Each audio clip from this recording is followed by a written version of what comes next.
ये है Nalanda home television. आप देख रहे हैं नालंदा न्यूज़। नालंदा विधानसभा निर्वाचन क्षेत्र से महागठबंधन समर्थित कांग्रेस उम्मीदवार गुंजन पटेल के में मतदाता हुए गोलबंद।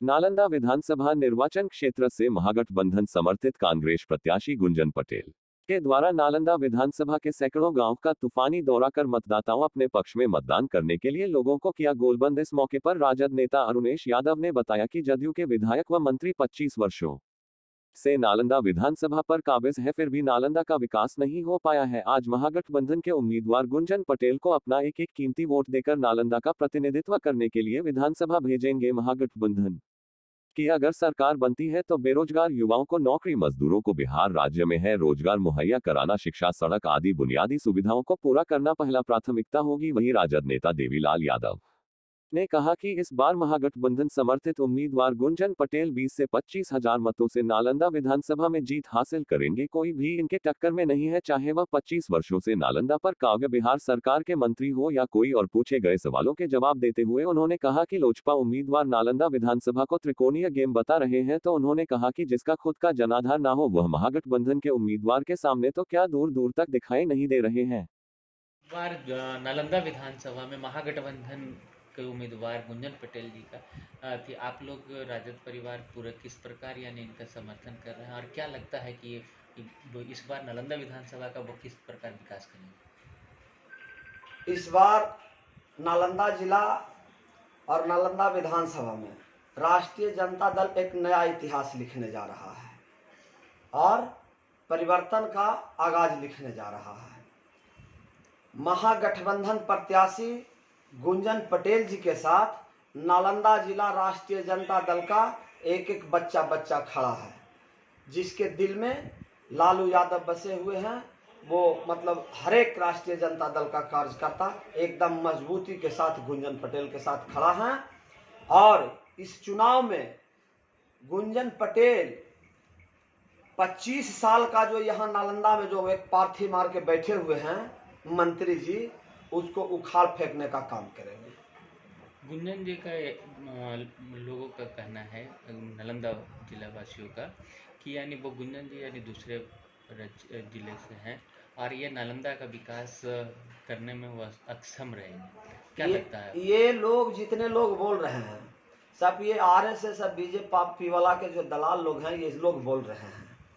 जब जॉर्ज फर्नांडिस साहब यहाँ आए थे चुनाव लड़ने, तब किसी ने बोला था कि ये बाहरी हैं, इसलिए नहीं बोला था कि उसमें जो अफवाह मियाँ लोग था, अफवाह जो फैलाता था, जो लोगों को बदनाम करता, वो बीजेपी या जदयू एनडीए गठबंधन में थे। तो एनडीए से आके और जॉर्ज फर्नांडिस साहब जीते तक कोई विरोधी नहीं कहा।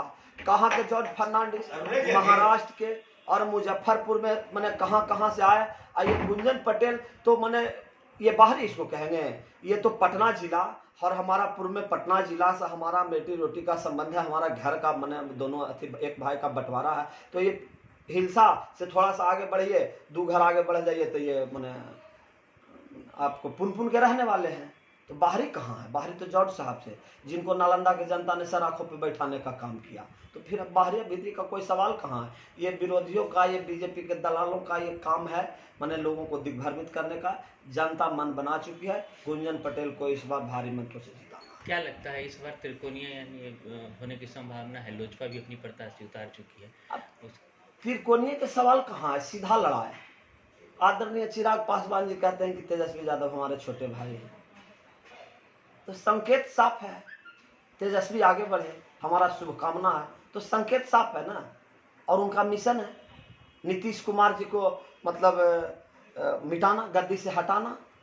तो तेजस्वी जी का आशीर्वाद तो हमारे नेता का मिल रहा है, तो स्वाभाविक है कि तेजस्वी चिराग जी को जो चाहने वाले हैं, जो उनके में दल में आस्था रखते हैं, उन लोग उनका आशीर्वाद को विफल होने देगा क्या? तो लोजपा के जो भी सपोर्ट है, हम लोगों से के साथ संपर्क में बहुत सारे लोगों ने बात रखा है। हम लोग भी लोकल स्तर पे लोगों से मिल रहे हैं, क्योंकि हम लोग भी आपस में सब लोग अथी करते हैं, प्रताड़ित हमारा लोजपा के लोग भी अधिक हुआ नीतीश कुमार से, हम लोग भी हुए हैं। तो इस बार लोजपा का भी अप्रोक्ष समर्थन, परोक्ष रूप से समर्थन ये महागठबंधन प्रत्याशी गुंजन पटेल जी के साथ है। तो लड़ाई त्रिकोणीय कहाँ, कोई लड़ाई नहीं है, सीधी लड़ाई है। 20,000 वोट से श्रवण कुमार चुनाव हारेंगे। कोई त्रिकोणीय बनाने के प्रयास में लगा हुआ है अपना प्रतिष्ठा बचाने के लिए कि हमको 5,000 10,000 वोट किसी तरह 10,000 वोट आ जाए। तो जब भी बीजेपी का 72,000 वोट को हम दिखा के सगरों घूम गए कि हमको इतना वोट आया, हमको इतना जनता चाहता है ना, तब कहीं कोई नहीं माना। तो अब निर्दलीय लड़के देख रहे हैं कि हमको 10,000 वोट आ जाए तो कहेंगे कि देखिए भाई हमको 10,000 लोग चाहने वाले, पता चल जाएगा मीटर की टक्कर हो सकती है। इस बार उनसे टक्कर की बात नहीं है। इस बार महागठबंधन के सामने उनका कोई टक्कर नहीं है। श्रवण कुमार जी को जनता ने बहुत मौका दिया। वो 25 साल से एमएलए हैं, मंत्री भी हैं, लेकिन वो किसी का काम करने से कतराते हैं, काम किए नहीं। जनता उब चुकी है और नालंदा विधानसभा की धरती पर महागठबंधन के उम्मीदवार युवा साथी गुंजन पटेल जी के सामने वो चित्ते खाने गिर जाएंगे, उनका कोई वजूद ही नहीं रहेगा। क्या लगता है न इस बार नालंदा की जो जनता है महागठबंधन को कितने मतों से यानी इनको जीत दर्ज कराएगी, अनुमानित क्या है आपका? गुंजन पटेल जी वो युवा एक साथी हैं और महागठबंधन हमारे आदरणीय लालू जी, आदरणीय नेता तेजस्वी जी का समर्थित उम्मीदवार हैं। इनके सामने श्रवण कुमार नहीं टिक पाएंगे। हमारे गुंजन पटेल जी लगभग 20 से 25,000 मतों से अपने को विजयी बनावेंगे और श्रवण कुमार को पराजित करेंगे। ये है नालंदा होम टेलीविज़न। आप देख रहे हैं नालंदा न्यूज़।